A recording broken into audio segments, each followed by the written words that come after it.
Hello and welcome to another edition of the Stench of Truth. Remember, remember the 5th of November, the gunpowder, treason, and plot.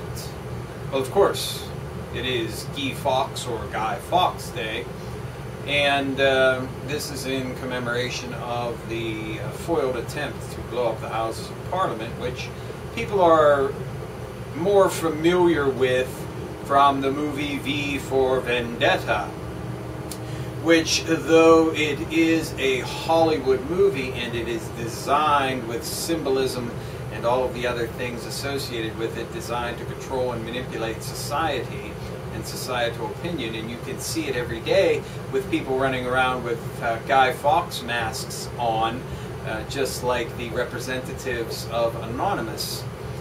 One needs to remember that there is history here, and it is something that is perhaps worth pursuing. So I asked for some opinions about things that would be worthy of talking about on my Facebook page, and anybody who's on Facebook can go over there and friend me if you want to. I post things there periodically. And it's a good way to keep in touch with people. You can also check out my page, my fan page, if you will, the Stench of Truth fans and commentary page on Facebook. You can also join that as well if you're so inclined. But anyway, I got some good ideas from people there. One was to comment on J.P. Morgan moving a lot of its European exposure to the United States, so that if Europe does collapse, if the economy does go down the tank over there, that we will be on the hook for a lot of the losses that J.P. Morgan would suffer. And I'm sure I also read another article about some other derivatives being moved into FDIC insured accounts, so that once again the U.S. taxpayer will be on the hook for banks taking risks in the casino economy. And this is precisely the kind of thing that OWS represents in forcing the attention of people onto the banks.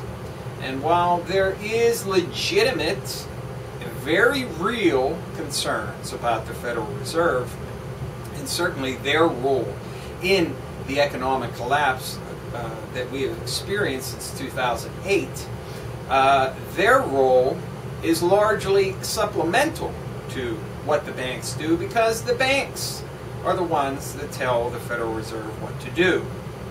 And regardless of anybody's opinion as to who lies where in the pecking order, the fact of the matter is that as far as we know, member banks own the Federal Reserve through stock, and they therefore control the Federal Reserve, which is why I have called for the nationalization of the Federal Reserve. Now, this all precludes, of course, that the government is once again serving the interests of the people of this country, or indeed that it would finally serve the needs of the people in this country instead of the elite, which is the more accurate statement to make, because this country / corporation of the United States never had a government that served the interests of the people, ever. It has always served the interests of the elites. So perhaps we can root out the infestation of the elites through the banks. And that is why I cautiously support OWS. And for the record, I'm completely sick and fucking tired of hearing about all the communists and socialists and the evil bugaboos of every possible nefarious group you might want to mention over there, taking over the whole thing and trying to make it into some sort of new USSRA here in the United States, with Marxism and every other ideology you want to talk about. Oh, down there taking over everything, and it's so evil and terrible. And the media just plants this fear virus just as much as the alternative media is buying into this hogwash horseshit by calling these people anti-capitalists. When they had a mock trial of Goldman Sachs at Occupy Wall Street and then delivered their verdict of guilty, the 100 protesters who had delivered that verdict to Goldman Sachs were arrested. Now, they were described as anti-capitalists. They're not anti-capitalists. They're anti-fucking fraud. They're anti-fucking injustice. If you had an honest fucking media in this country, they would be described as justice seekers because they want fraudulent fucking banks to be held accountable like you or I would be. They want the elite to be subject to the same fucking injustice system that has stop and frisk policies in fucking New York. And I guarantee there is not one motherfucker in New York who drives a fucking Mercedes-Benz or a Lexus who ever was stopped and frisked by a fucking policeman.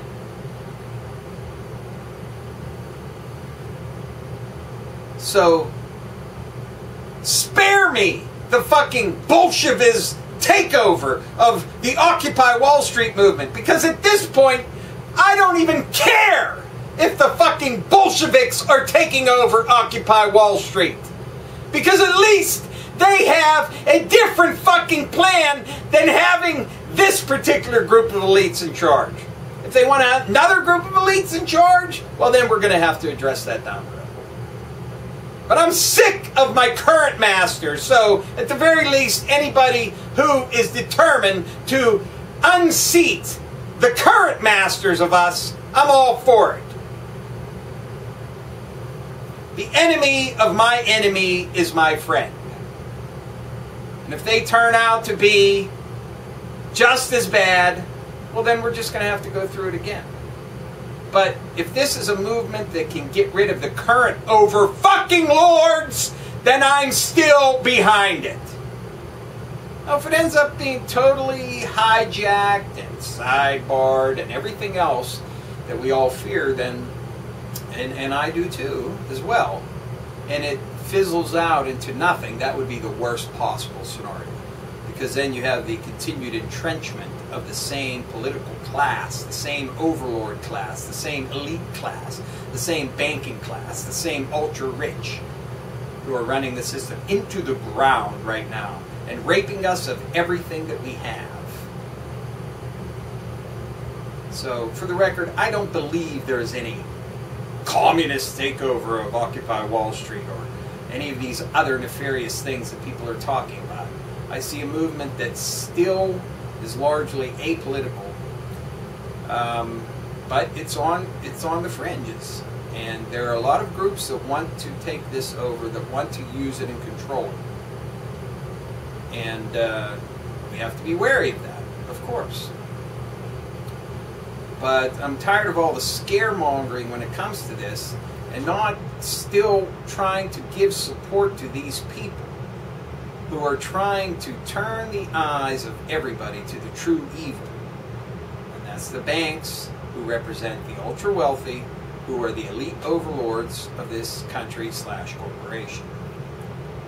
Now, I've also seen Occupy Mitch McConnell, and for the record, it couldn't happen to a nicer fucking piece of shit, because Mitch McConnell is the most loathsome, disgusting person I have ever met.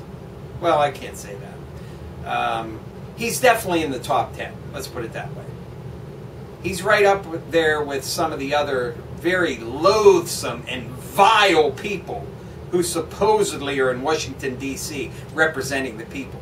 And I, for one, if I lived in Kentucky, I would be offended and deeply, deeply embarrassed by the fact that this person represents my state.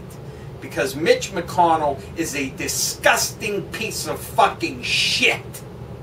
So some unemployed DC people have decided to occupy Mitch McConnell's office, and they are refusing to leave.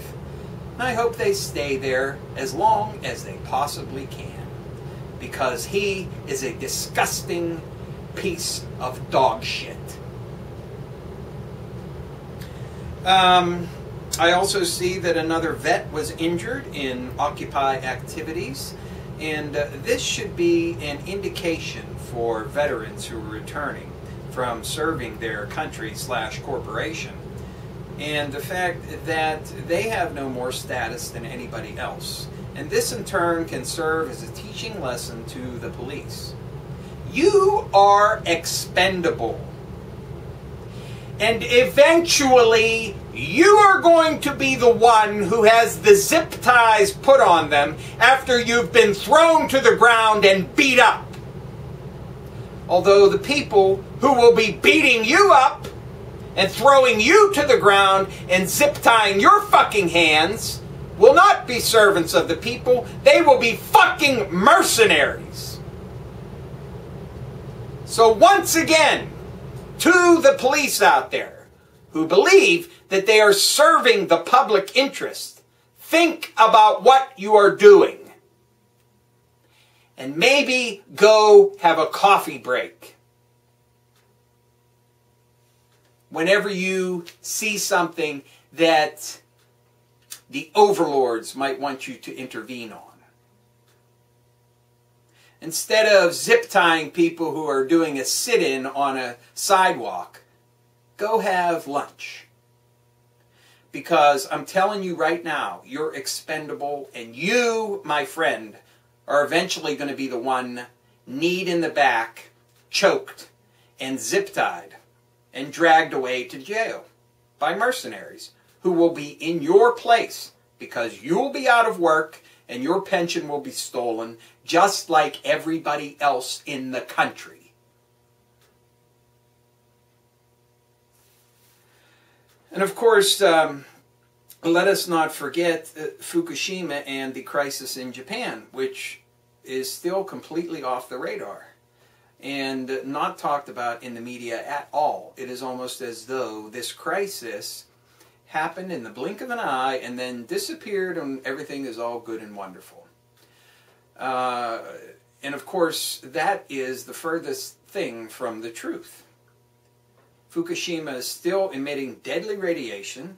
There is still crisis in possibly as many as 6 reactors over there. And the issue is far from fucking resolved. But we don't hear a goddamn thing about it, do we?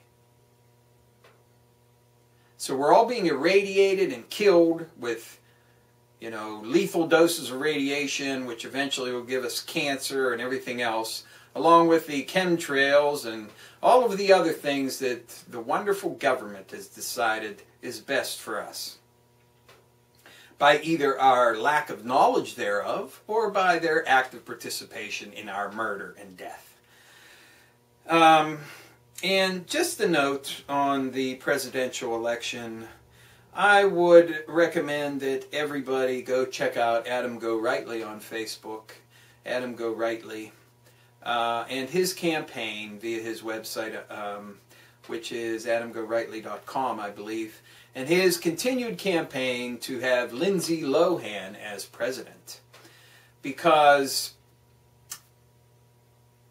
I cannot see or envision any situation that Lindsay Lohan, being a drug user and alcoholic and several-time rehab participant, I can see nothing that she would even mess up as much as the current people who are occupying office. So, as far as presidential campaigns go, Lindsay Lohan for president makes more sense than anybody else who's running. Because she can't even approach the level of incompetence, indifference, and injustice that we see with the people who are currently in office and seeking office right now. Thank you. Good night.